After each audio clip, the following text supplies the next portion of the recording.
Good morning everyone. आज हम बात करेंगे जो डायरेक्टर है अगर उसे कंपनी से कैसे रिमूव कर सकते हैं, वो वॉलंटरी कैसे रिमूव हो सकता है और क्या उसके रीजंस हैं, क्या मेथड्स हैं, कौन कौन से रिलेवेंट प्रोविजंस हैं और क्या फॉर्म वगैरह उनके लिए किया जाता है, कौन सा फॉर्म उनके लिए यूज़ किया जाता है। सबसे पहले हम बात करेंगे कि रीजंस की। तो रीजंस में हम क्या होता है कि इनक्यूरिंग और या फिर कोई ऐसी डिस्क्वालिफिकेशन स्पेसिफाई होती है जो कंपनी एक्ट में या जो बोर्ड ऑफ मीटिंग में है, वो बंदा जो डायरेक्टर है वो एब्सेंट होता है अंडर 12 मंथ्स, और या फिर जो भी कॉन्ट्रैक्ट या एग्रीमेंट्स एंड प्रोविजन के सेक्शन 184 के कंपनीज एक्ट में कोई भी disqualification order from a court और ट्रिब्यूनल, या फिर कोई फेल हो जाता है और या फिर कोई ऑफेंस कर देता है, मिनिमम 2 से 6 महीने की सज़ा होती है। और साथ ही साथ जो भी उनके टर्म्स एंड रेगुलेशन है कंपनी एक्ट के अंडर में पूरा करने में फेल हो जाता है या फिर कोई वॉलंटरली अपनी पोजीशन से रिज़ाइन कर देता है।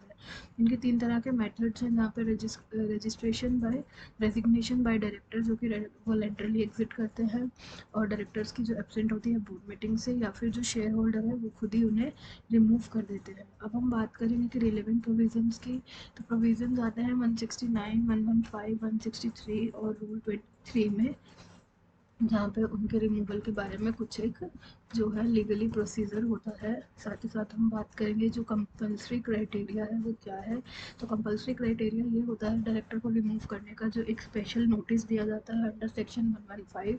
स्पेशल नोटिस है जो वो डिस्पैच किया जाता है एटलीस्ट 14 दिन पहले जब से रेजोल्यूशन पास हुआ हो। ये एक ऑब्लिगेशन है जो प्रोवाइड करता है डायरेक्टर को अपॉर्चुनिटी प्रेजेंट क्रेज करने से पहले, और रिप्रेजेंट करता है इंफॉर्मेशन रिटर्न फॉर्म में।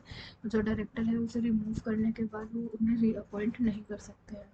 साथ ही साथ हम बात करें तो एक 12 फॉर्म लगता है DIR का, जिसके अंदर की स्पेसिफाई किया जाता है कंपनीज एक्ट के डायरेक्टर को रिमूव करने के लिए कंपनी से। तो इसमें प्रोसीजर की बात करें तो प्रोसीजर में बोर्ड मीटिंग के द्वारा नोटिस देना जाता है, रेजिग्नेशन जो है उसके लिए डिस्कस किया जाता है डायरेक्टर्स के थ्रू, बोर्ड रेजोल्यूशन के लिए रेजिग्नेशन के लिए जो एग्रीमेंट होता है वो पास किया जाता है बाय द बोर्ड मेंबर्स, और उन्हें एक्सेप्ट किया जाता है रेजिग्नेशन, तभी वो उसे रिज़ाइन कर सकता है। साथ ही साथ डायरेक्टर्स की रिस्पॉन्सिबिलिटी पे जो फाइल किया जाता है वो फॉर्म DIR 11 होता है, और जो कंपनीज की रिस्पॉन्सिबिलिटी पे होता है वो होता है DIR 12। और साथ ही साथ जो रिमूवल है डायरेक्टर का नेम जो वो MCA से भी रिमूव कर दिया जाता है, मिनिस्टर ऑफ कॉर्पोरेट अफेयर्स से, वेबसाइट से। और साथ ही साथ जो बोर्ड मीटिंग में एबसेंट होता है फॉर द 12 मंथ्स, उसके 3 तरह के स्टेप्स होते हैं। यदि अगर कोई 12 मंथ्स के लिए एबसेंट है, रिगार्डिंग सिक लीव भी उसमें इंक्लूड की जाती है, और vacants under their office under section 117 और स्टेप 2 में वो फाइल करता है DIR 12 को। और साथ में थर्ड स्टेप के अंदर जो भी करेंट डायरेक्टर का नेम है वो MCA से रिमूव कर दिया जाता है।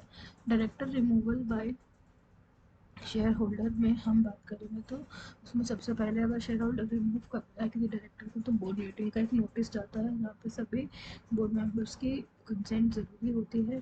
साथ ही साथ EGM से नोटिस जाता है जहाँ पे सारे मेंबर्स जो है वो इशू करते हैं notice with in the 21 days meeting के अकॉर्डिंग, जिसमें कि नोटिस का सेंड करने का डे भी एक्सक्लूड किया जाता है। वोटिंग बाय AGM में सभी मेंबर्स को जो है एक अप्रूवल देना होता है, और मेजोरिटी के थ्रू ही रिमूवल होता है किसी डायरेक्टर का। Opportunity to director to be heard, और साथ ही साथ जो डायरेक्टर है कि डायरेक्टर को हर्ड करना पड़ता है, सुनना पड़ता है जबकि रेजोल्यूशन पास करना हो उससे पहले बस एक्सप्लेनेशन देनी पड़ती है।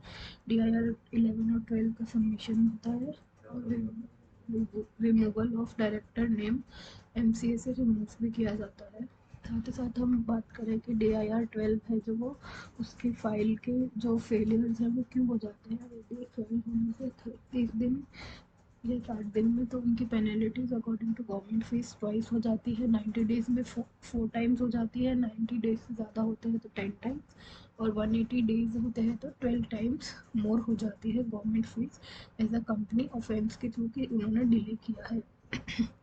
इम्प्लीकेशंस की बात करें डायरेक्टर रिमूवल्स के लिए तो उनका टर्मिनेशन की डायरेक्टर ड्यूटीज़ होती है, लॉस ऑफ अथॉरिटी होती है, लीगल कॉन्सिक्वेंस होता है, और साथ ही साथ जो उनकी रेपुटेशन है वो भी डैमेज हो जाती है अगर वो पब्लिक नॉलेज में है तो उन्हें ये चीज़ें सब बहुत ही सेंसिटिवली और कॉन्फिडेंटली हैंडल करनी होती है।